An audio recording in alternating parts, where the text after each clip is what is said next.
All right, how's it going, everybody? Kent Howard here with Green Mountain Defense. I'm going to do something a little bit different today. Today, I'm going to do what's called an AAR, or an after action report, on some training I've taken. Anybody in the firearms industry will tell you, instructors, etc., that if you're not going out and taking somebody else's training, you're really missing out. So, what I'm doing today is I'm going to do an after action report on Dave Spaulding. Specifically, the course I took was called Handgun Combatives. Now, obviously, you've looked this up on YouTube and you're aware of Handgun Combatives and who they are and what they do, but in case you're not, I'm going to give you a brief overview. What I'm not going to do in this particular AAR is I'm not going to give anything away here. If you look this up and you're hoping, oh, geez, well, now we're going to know what Spaulding does or doesn't teach, or we're going to know all the drills, or this guy's going to go out and demo all the drills on the range. I hate to say it, but you're incorrect. That's not what I'm here to do. What I am specifically here to do is I'm specifically here to give you an AAR of my experience. I'm going to tell you who I think he is as an instructor as far as quality.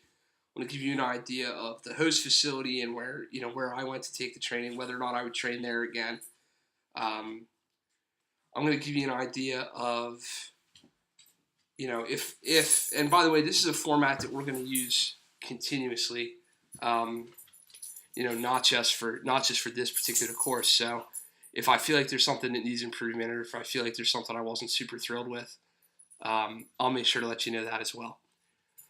So we're just gonna jump right into it here, and I'm looking off camera over here because I've got another screen with kind of my overview, my collected thoughts, if you will. So forgive me for kind of jumping back and forth. I took this course a while ago. As I record this, it's the 5th of December, 2016. I took this course June 12th, 2016. I took it at a place called the Londonderry Fishing Game Club in a town called Litchfield, New Hampshire. It's right outside of Manchester, New Hampshire. The host was a company called Defensive Strategies. You can find them at www.defensivestrategies, all spelled out.org. Guy by the name of Bob Bollard runs that company with his other partner Bob. You got the Bob and Bob show over there, and they've got a good group of instructors. I took an NRA cert course from them. Looking at doing some other courses with them in the future, but they hosted Dave here, and it was a great course. So, obviously those guys over at Defensive Strategies. This is my second time going to well, it's not really their facility, but it is. They're members of the board at the game club. But anyway, I'm very impressed with their hospitality. I'm very impressed with their mentality, their attitude. Certainly their business practices all are very legit. They've got a well put together website. Their way of handling payments, their way of getting information out to students. I've really got no complaints or no qualms there. Everybody that I've met from their team so far has been very professional, polite, easy to get along with. I've had no problems with regard to any of them. So, if you're looking at Defensive Strategies as an option for some training, certainly check them out. They do NRA training. They do Second Amendment Foundation training. They've got a special thing for ladies. They do courses like reloading that you wouldn't necessarily find other places. So certainly check that out, www.defensivestrategies.org. The facility itself is a Londonderry Fishing Game Club. It's a typical facility. It's a 25-yard pistol range. They do have cover overhead, so you've got kind of like a bench area with some overhead pavilion, if you will. Due to the size of our particular course, we had to shoot in 2 rotations, which wasn't bad anyway, because while one group was up, the next group was loading mags and hydrating and taking a pee break or whatever they had to be doing. Certainly a good range, good setup for targets, good safe burn, never felt unsafe or anything like that. They operate out of they've got like a Quonset hut there for their clubhouse, if you will, which is actually a really cool idea. So they've got some classroom space there. They've got a nice little setup. You can easily spend a weekend in inclement weather there and not really feel terrible about it. So, certainly a good little spot. It's nice to take training in Manchester, New Hampshire. There's a lot to do there afterwards. There's good food you can go get. shopping, if you're into that. I'm not particularly, but Manchester's known for its shopping. Hilton, all those name brand hotels are over there, so it's really easy to get a hotel and rack out for the night. Um, we're over here in Bethel, Vermont, a little over 2 hours away from those guys. So I did take a hotel Saturday night, and it worked out really well. So it's a nice little area. No reason to complain there. Moving on in my outline, we'll talk about the group, the morale, the actual students. We had a nice mix. We had guys from law enforcement. We had guys that used to be in law enforcement. We had military guys. We had basic civilians. We had instructors, folks from defensive strategies and so forth. It was a great environment. It was a good learning environment. It was very enjoyable humor-wise. Everybody got along. Everybody joked. Everybody cracked on everybody. Nobody was outcast or treated poorly at all. I was actually very impressed with the way Dave kind of progressed the course along and made sure folks were included. It went very nicely, and everybody really seemed to enjoy themselves. So certainly we had a good group. I'm gonna say there were 20 of us, just anecdotally, maybe a touch less than 20, but right in that ballpark. And I'd love to take another training class with any one of those guys. No girls this time. It's cool to see ladies out on the training range, but this was all fellas. So the ratio is bad here. I'm married. Some of you are not. Maybe you care. Maybe you don't. Just throwing in a little humor. But no, it was a perfectly good group of guys, and very professional. It was fun. Dave. So next thing on my outline is instructor overview and personality. I mean, what can I say? Dave is a multi-decade law enforcement veteran. He's a professional trainer. He was a writer. He certainly infuses humor and seriousness as required. He's not just out cracking jokes and having fun all the time, but he's certainly, this isn't wannabe tactical boot camp. He's not out there hollering at guys, screaming, swearing, yelling, throwing anything around. He's not trying to tear you down or bring you back up or any of that stuff. Maybe that's a cool method for you. Maybe it's not. It doesn't work for a lot of people. He certainly isn't. He's not that guy.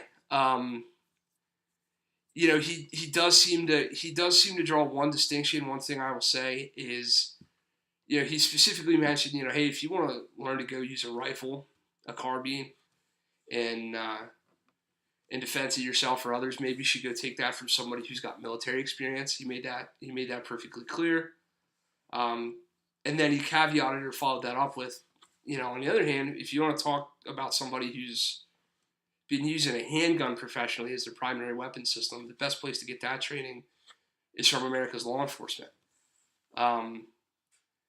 Now, of course, he wouldn't, nor did he say, and I'm not speaking for him, by the way. He doesn't know we're doing this. He didn't have any input in what's on here today. But I've never read anything, nor have I ever heard him say that, every cop is the end-all, be-all shooter. Certainly, that's not what he's saying. But what he is saying is that America's law enforcement does rely primarily on a handgun as their primary weapon system.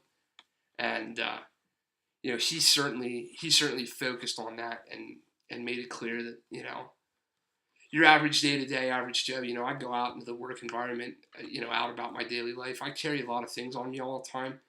I'm not walking around with an AR strapped to my chest, let's be honest. If I'm going to use a firearm in defense of myself or others, it's going to be a handgun. And I think that was his overall point. So he was very good about that. He wasn't, at no time did I feel like he expected us to bow down to his tactical mastery. He didn't sign autographs. He didn't act like, he was some super awesome personality that, we were lucky to be shooting with him or anything like that.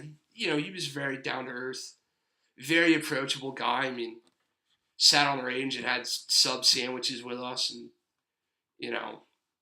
bullshitted about life and, politics and everything else in the world, just stuff completely unrelated to guns as well. He was very approachable, very fun guy to, spend 16 hours with. So certainly that was an enjoyable part. Next on our outline, we have delivery. two things that I took away from it, and I'm using kind of some of my own vernacular acronyms here, so bear with me, but KISS and then Occam's razor. Keep it simple, stupid, and Occam's razor, the principle that which is simplest is most often correct. I mean, Dave spends a lot of time, I hate to say this, but dispensing with a lot of bullshit. He doesn't do things or teach things or say things or advocate things just because that's what we've always done, or that's what they've always done, or that's how it's always been done. He's constantly asking why. Why is it that you do it that way? Well, who showed you how to do it that way? Can you think of a better way to do that? Not in a condescending manner, but in a very matter-of-fact approach of saying, hey, do you think it's possible there could be a better way? And I'm not sure about you, but these couple of things are what I've come up with that I think might be.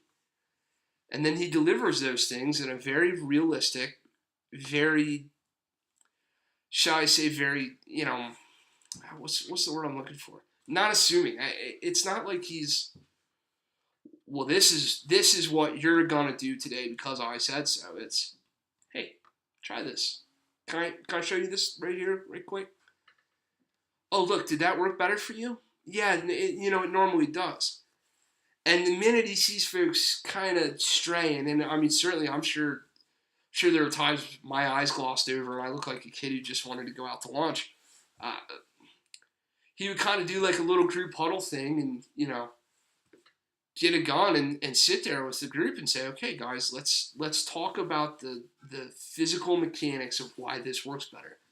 And honestly, that's all you can ask out of an instructor. And I don't think he necessarily expected everybody to take everything away from the class, but I took some things away that I went, and as he would put it, I went and decided to anchor a few things. And for me, what he changed were some of my malfunctions, my malfunction drills, immediate action stuff. He changed some of my reload procedures and practices, and then he changed this typical tactical Timmy scan and assess thing that everybody does. He kind of put that on its face for me. And there's one drill in particular, and I'm not giving anything away here because if you want to know what he does in his class, go take it. But he did one drill in particular that really gave me oh wow, there's a reason to scan and assess, but you really have to scan and assess. And Dave calls it checking 360, and it makes total sense to me now. And not saying it didn't before, but it's not something that I had considered. So certainly a great method of delivery. Next thing I have on my outline is knowledge. And I'm just going to read something I wrote here, and I wrote it a little bit ago. It became obvious from the outset that Dave is an experienced pistol shooter and handler. It was also obvious that he's invested a great portion of his life perfecting his craft and delivering that information to students.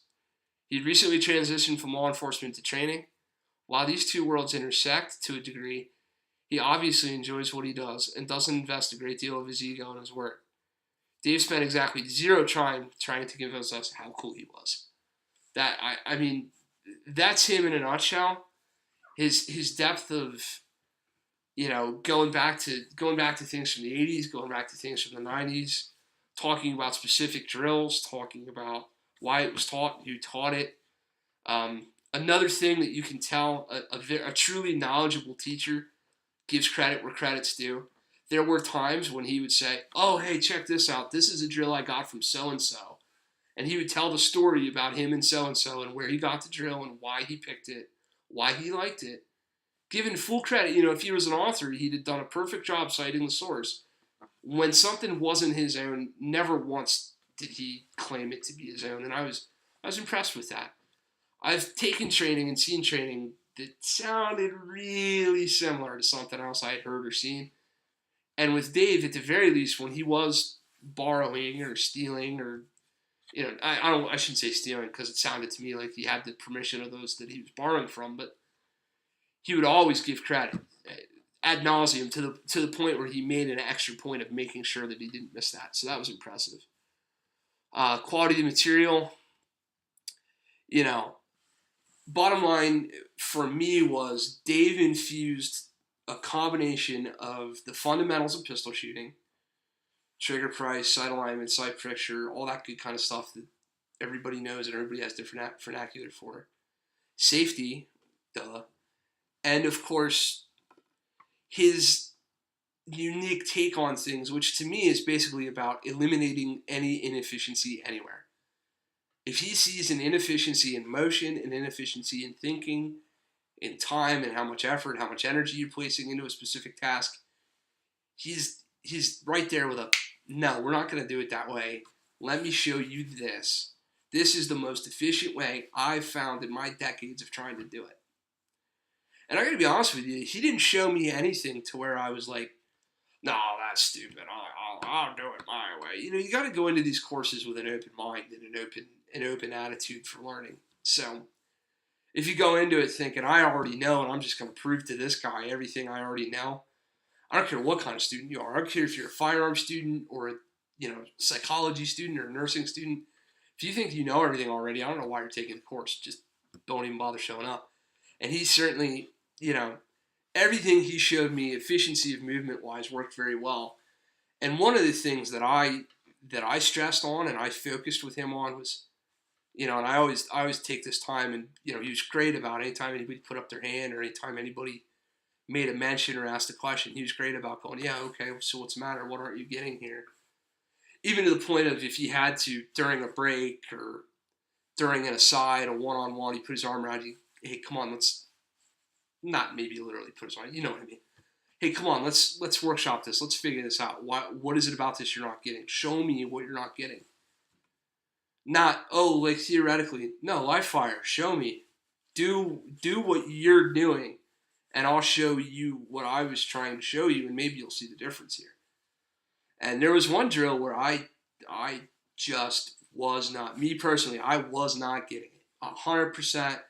It was a malfunction drill, and he had showed us the steps 6,921 times in a row, it seemed like, and I was just straight up missing a step.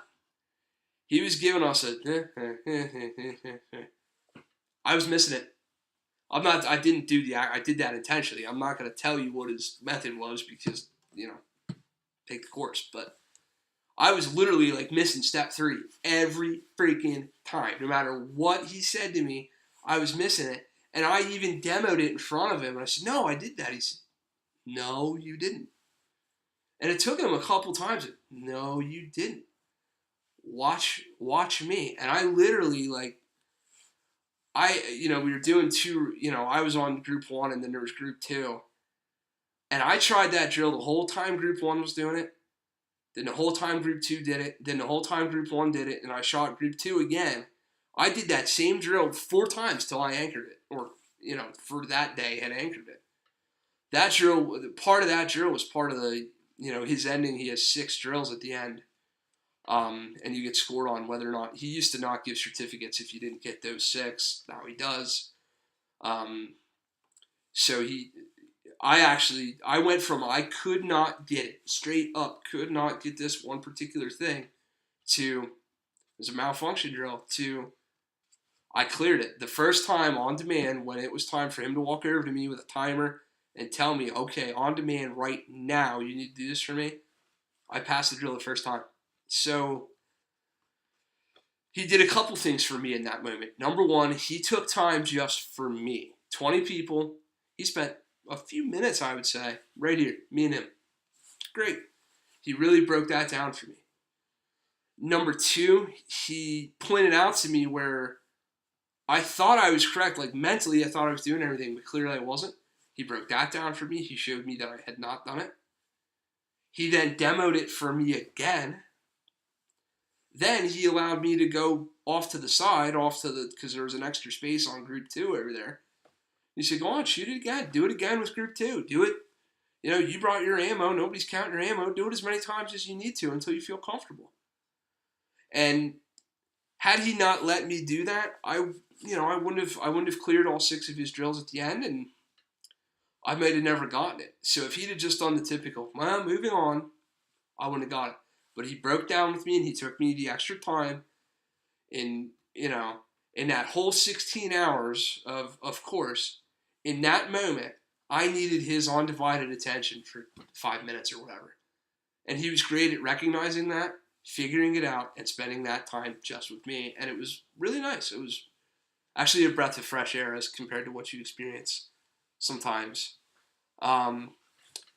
Drill quality I have on here. Every drill, there was no masturbation drills. There was no, oh, we do this just because, or this is just the thing we do, or this is everything built to a crescendo. The drill started with a show me that you have the command of the fundamentals and moved up from there. Everything had a safety component to it. There was nothing, nothing that I felt that he told us to do that was unsafe. But the drills were all high quality drills. Some of them, there's only so many ways you can do shooting drills in the world, and some of them are similar to some of what some other people do.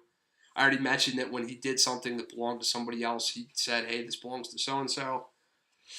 But everything had a purpose, much like the efficiency of movement as far as the gun handling, and the drills did as well. We didn't do any drills just because, like, oh, well, we got half an hour till lunch, so we might as well do one more. No, there was none of that. It was very, very pointed, very deliberate, very, this is what I'd like for you to do. So, the drill quality was good. We were lucky. Most of the folks in our group were on a similar playing field. Nobody seemed to lag behind. Everybody did have some of those moments, though. Like, for my one moment with the malfunction drill, somebody else had a moment on something else. Every time something like that would occur, he'd break down and make sure that guy got it before we moved on, and that was very nice. So, the two things I thought were very key again were efficiency of movement. We were constantly eliminating inefficiencies. That was very nice. The other thing that I thought was interesting and refreshing was distance. God forbid, we actually shot handguns at 25 yards. I know, right? I mean, come on. I can't tell you how many classes I've been to that we never got further than the 7-yard line, or maybe the 10, or maybe the whatever. Dave's very first drill is something that he's calling a walkback drill, where he gives you a 3x5 card and tells you keep all your rounds on the 3x5 card. And you basically start at 3 and you go 1, 2, 3, back to 5, 1, 2, 3, back to 7, 1, 2. You see where we're going with this? He made us show that we could, under perfect circumstances, provide an acceptable group with our handguns. Before you're going to get into any of this high-speed, low-drag ninja shit, what do you have to be able to do? Well, you got to be able to freaking put your sights on a target, press a trigger, and put the round where it belongs. And he made us prove that out. That's the first thing. We went from sipping coffee and yucking it up in a Quonset hut to right on the bat. All right, show me how you shoot. 3, 5, 7, 10, 15, just all the way back to range, and forced us to put it on paper right away. Within 45 minutes to an hour of being there, we were shooting rounds at 25 yards, and that is certainly uncommon. And it right away woke up, a lot of people in the group were like, okay, time to really get serious here. So that was kind of a nice change. So now in my next segment of my outline, I want to talk about gear used. Both we'll talk about what other guys used and what I used. My setup was a Glock 19 4th gen XS big dot sights, Bravo concealment IWB holster, and a Blade Tech dual mag pouch. I used both Glock OEM and Magpul 15 and 17 round mags. I did not have a mechanical malfunction with that gun throughout the entire class. What I did have was a front sight from an XS big dot front sight jettison off into outer space. That was problematic. That's never happened to me with that gun. I got a lot of rounds out of that gun, but that did happen. Fortunately, number one, he stopped class so that we could find my front sight. That was kind of cool. And then B, I was lucky enough that one of the other participants in class had a front sight tool and an extra little screw. and some Loctite. I was able to put my gun back together and get back into it. But in the meantime, I had to break out the Glock 26 Gen 4 with excess big dots and continue the course. So, and this should be for any kind of firearm training that you're considering taking. But if you're sitting there watching this and you're thinking about taking a professional firearms class, 2's 1, 1's none. Bring every freaking mag you have. Okay? That's it. Bring it all. Bring all the ammo you have. Well, maybe not all the ammo, but bring, I shot 550 to 600 rounds in this class.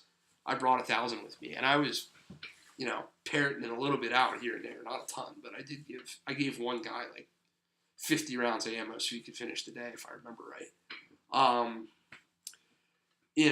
But 2 guns, I used 2 guns in this class. I used 1 holster. I used, 20-some mags or however many mags there were. Get you some electronic ear pro. Have electronic ear protection so you don't have to be this dude that's doing this all freaking day. That's a nightmare. Electronic ear pro's great. Bring batteries for your electronic ear pro.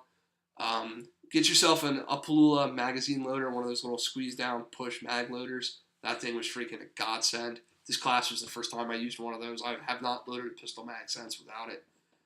Those things are fantastic. So, breaking it all down after all that, a couple just quick questions. An overall rating of the host, 5 out of 5. Defensive strategies was fantastic. Overall rating of the facility, I don't know. I'm going to say 4 out of 5 just because, it wasn't like some gun tree club or something that the guys call it, I guess. But, it was a perfectly acceptable shooting range. Nice place, well kept, clean, etc. For the instruction for the course, did I get what I paid for? Did I get my money's worth? Hell yeah. Would I take another course from Dave? Hell yeah, absolutely, without even a question. And I do plan to. I'll be back at this same range with these same people this coming June for that next class. I believe it's June. Maybe it's sometime in this coming spring, summer. But yeah, I'll be taking his next class, and probably as many classes as I can take from him. I tend to do that. I tend to, once I like something and feel a comfort level with somebody, I tend to continue along with them. Yeah, I'm absolutely an advocate of go take training from everybody. I tell students that come to me this, take training from as many different people as you can. That's all fine and well and good. But there's also something to be said for gaining a comfort level with somebody. Now I have a comfort level with Dave Spaulding, and I will be taking further courses from Handgun Combatives, absolutely. So, if you have any questions, anything I didn't answer, keeping in mind that there's some stuff I'm not going to give away, especially with regard to, specific drills or, one thing I will touch real quick before I do wrap up is what was different about him than other instructors. If he does in his personal life, if you know the guy personally and I'm way off base, comment and say so, but to me, I don't know if Dave Spaulding has an ego, because I certainly didn't see it come through at all. He was about the most down-to-earth instructor that I've seen in the firearms community in a long time, and certainly that I've seen. And I take training. I don't just take firearms training, by the way. I take professional training for my real job, quote unquote. I've taken college courses, obviously. I've taken training. Got members of my family who are professional teachers. I've taught skiing. I've taken skiing clinics and seen ski teaching done. Everybody and every teacher, and I'm even going to include myself here, to a certain point, has some of that cool guy ego to them. Maybe they think they do. I don't know. Dave was as down-to-earth as anybody could be. So if you like old-school, down-to-earth humor and you just enjoy shooting and enjoy the firearms and enjoy learning, you got to take a course from Dave Spaulding. This is Kent Howard with Green Mountain Defense. Please stay safe out there. We did it. We went out. We voted. We won the election. Let's hope it goes well. Let's hope this guy Trump really delivers on some of his promises. We'll see. So way to go. Way to get out there and vote. If you're not a member of the Second Amendment Foundation, if you're not a member of your local firearms organization, and if you're not a member of the NRA, I don't know why not, but you need to be. So get that handled. Get out and take some training. Where are you training this quarter? If you're not training somewhere this quarter and next quarter and every quarter, I don't know what to tell you. Sell some guns. Go take some more training. Please, if you'd like, train with us, www.greenmountaindefense.com. Facebook at Green Mountain Defense, and on YouTube channel as Green Mountain Defense. Thanks so much, everybody, and appreciate your time.